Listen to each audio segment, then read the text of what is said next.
Great question that came in. That is a question I have been asked for years now, and I've actually never answered it.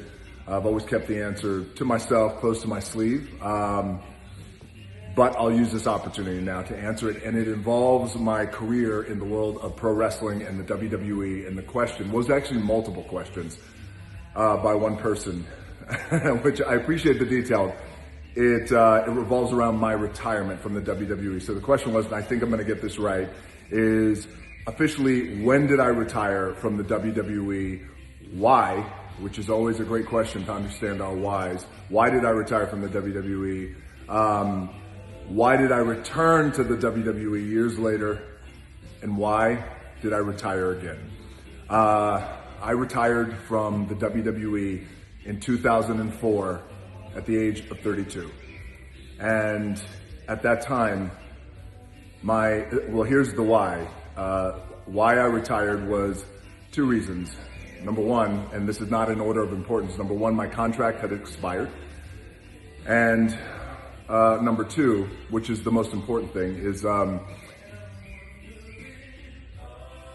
agreement that I have with anybody in the world, any company, any individual.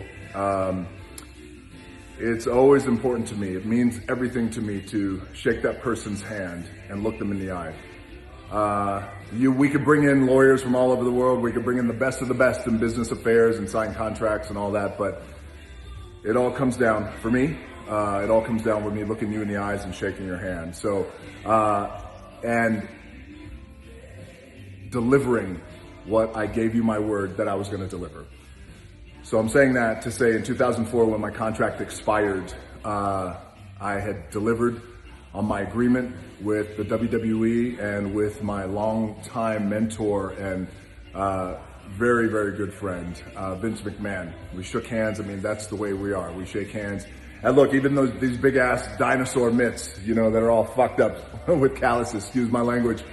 It's very important to me, the handshake. So in 2004, I had my very last match in, of all places, the Mecca, Madison Square Garden, the most famous arena in the world. And what's ironic about that, and it's so kismet in a way, how the universe works. I started my career, I had my very first match in the WWE in Madison Square Garden in 1996. That New York City crowd, let me tell you something, it sounds like a cliche, that if you can make it in New York, you can make it anywhere. But that's true. And that night, that city embraced me like a son and launched my career, which is why I always consider New York City my home away from home.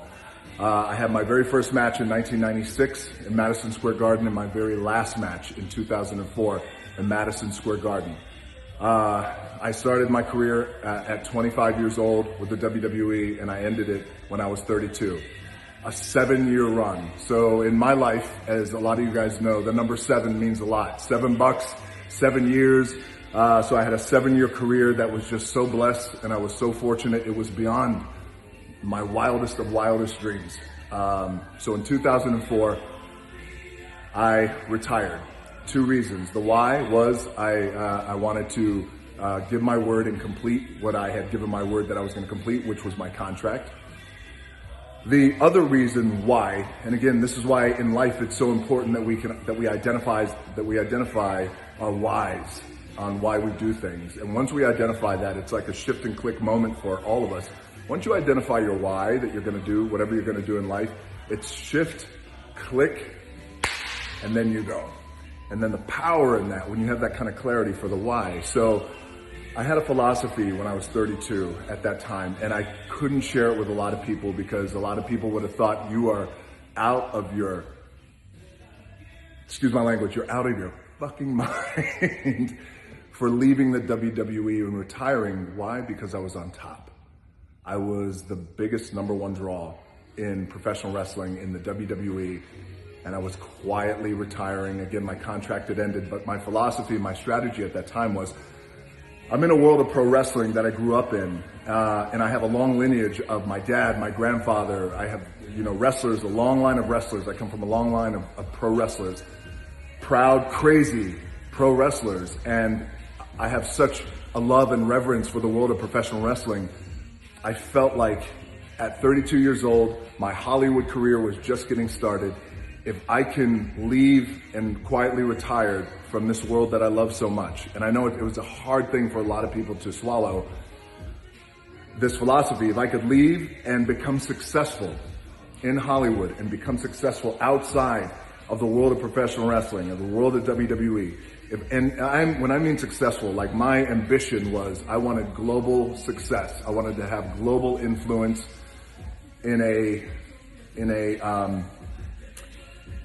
very, very real and powerful way. That was my goal. And by the way, in all likelihood, I was going to fail because the odds are always against somebody when you go to Hollywood, and especially under those circumstances. So the thought was that if I could go and if I could have success outside of the world of wrestling, and then years later, and I knew it was going to take years, if I was fortunate enough to have this kind of success, then come back to the world of the WWE. But this time as a global entity, this time I could help bring a greater value to the company of the WWE. And not only that, but also bring a greater value to the locker room and to the men and the women who just sacrifice and commit so much of their life to this business. And I thought if I could come back as a greater asset, then it would pay off in so many ways across the board. And again, you never know how these things are going to work out. That was a long-term goal that I had. I quietly retired in 2004. I said goodbye to Vince McMahon, gave him a big hug, and I was on my way. And by the way, I should say, he completely supported it too, by the way. He said I was crazy. I said, well, we're both crazy, so it keeps us from going insane. I called Vince McMahon. We spoke in 2011, and I said, I think it's time. And he goes, I think it's time too. We mapped out a plan to come back and have a series of matches, come back out of retirement. So in 2012, I had my very first match. I had a series of 4 matches when I returned to the WWE. By the way, the crowd embraced me, the WWE universe embraced me, the locker room embraced me, the company, and I was really, really so excited because this is it. This is my opportunity to give back to something that was so good to me, this world of pro wrestling. So I come back, I had my first match in 2012 in Madison Square Garden, no less, an incredible night. And then the company, a few months later, the company puts the WWE Championship on me, so I become WWE Champion. And now again, keep in mind, we have a big strategy, a big lead up to main event 2 WrestleManias back to back. And it was with a buddy of mine, John Cena. And John and I agreed on what we were going to do. And again, you never know how these things are going to turn out. So I was a little anxious, a little nervous. I was so confident. You know, I felt like I had my fastball and I was still kicking ass and we're going to have a great match. I had my cardio, my conditioning, everything felt great.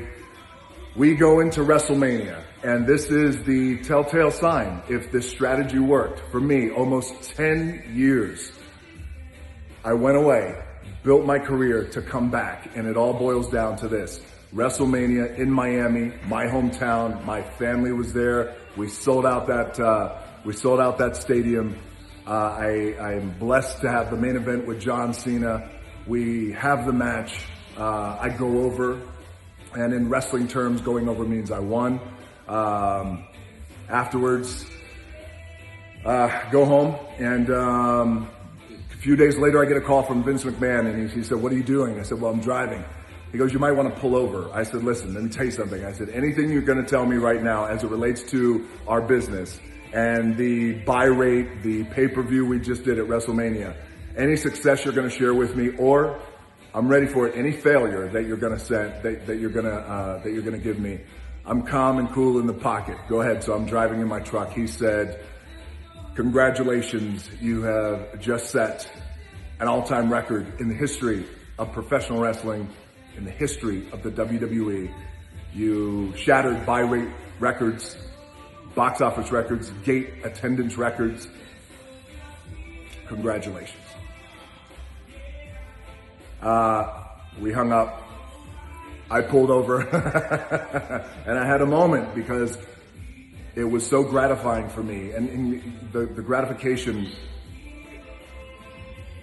was I knew that this was the way I can give back to this business And I also knew, the effect of that is the tentacles that it affects the company, brings value to the company, changes the perception of the WWE, and also it increases the paychecks of everybody in the locker room. And that's the bottom line. The main thing is always to keep the main thing, and the main thing is money, and to make money. And for these men and women who put their bodies on the line every night, it meant so much to me that I, in my way, could add to their bank account. And so we had a match 1 year later at MetLife Stadium, New York. Again, New York City. Again, very, very befitting for me. I went into that match, 2013, MetLife Stadium, sold out, 80,000 plus people. I went in as WWE champion and facing John Cena. And I knew that that was going to be my very last match in the WWE. And I was going to close out my career in New York City. But I was also going to close out my career the way I felt it was appropriate, in the respectful way. And that particular way, for me in particular, a man in my position, the right way to do it was how we did it, which was I'm laying on my back. I get beat 1, 2, 3. I'm looking up at the stars and I'm counting my blessings. And I make John Cena champion. Company makes him champion. He goes on to lead the company and be the man. Now, what I didn't anticipate was in that match, I got really injured. I had tore the top of my quadricep and my adductor. Your adductor is a tendon that kind of runs all the way up in your leg and allows you to kind of do these, these butterfly moves with your legs and things like that. So I tore the adductor and my quad off my pelvis. Lost feeling in my leg about 10 minutes into the match. I had another 20 minutes to go. I was laying there and I thought, well, there's no bone sticking out. So my cards are going to be what they're going to be right now, and I'm going to finish this match. And again, to identify the why. Why was it important for me to finish the match? Because an injury that severe, I would have been well within my right and appropriate to tell the referee and tell John Cena in the middle of the match, I can't go. I don't know what the fuck just happened to my leg. I can't feel it, nor can I really move it. So I have to rely on momentum to kind of move my leg. I said, something's really wrong. I could have, but I didn't. Why? Because handshake. I gave my word that I was going to finish that match and put on a show for the fans, for the company, and for my opponent, John Cena, who's my dance partner, and for the locker room, the men and women in the locker room, and how important that was. So, there's that old saying, you either come back with your shield or you come back on it. I came back on mine, finished the match. And I was so at peace to know that that was my very last match. So this is 13 and a half minutes of your life you're never gonna get back. That is that's the big, when did you retire and why did you retire? Questions that have been burning in the WWE universe and so many people around the world. So that is it. And was I emotional about it? No, I was so at peace because again, I gave back to a business that I love, and that's the way I give back. Will I go back for another match? I could. You never say never. Never say no in WWE, but I enjoy my role now of going out and continuing to build my career outside of wrestling and continuing to have a greater global influence and a power outside of wrestling, and come back in when I can, hit my music. If you smell, hit the top rope, do that, raise that eyebrow, hit somebody with a rock bottom of people's elbow, talk shit on the mic, have a blast, the crowd goes bananas, and I say I'll see you down the road. And I'll see you guys down the road. Most importantly, hope you guys had a great weekend. Stay healthy, stay safe, stay sane, and we are slowly getting back out there, so we will rise again. Thank you guys for all your questions. I appreciate it, and I appreciate you. See you down the road.